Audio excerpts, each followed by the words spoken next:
I'm David Franklin. This is Marc Adams School of Woodworking Tool Tuesday. This is my handy D-adze right here.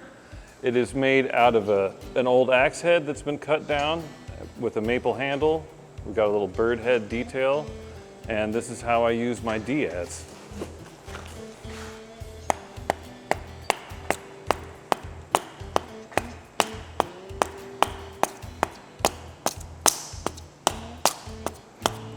This is really great for doing big shaping.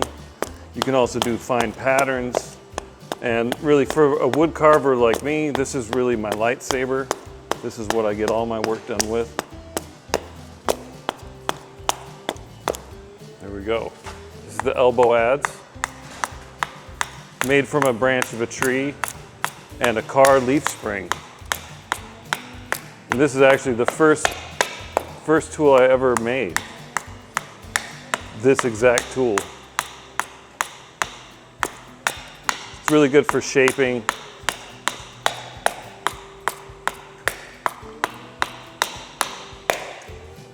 There we go, elbow adze.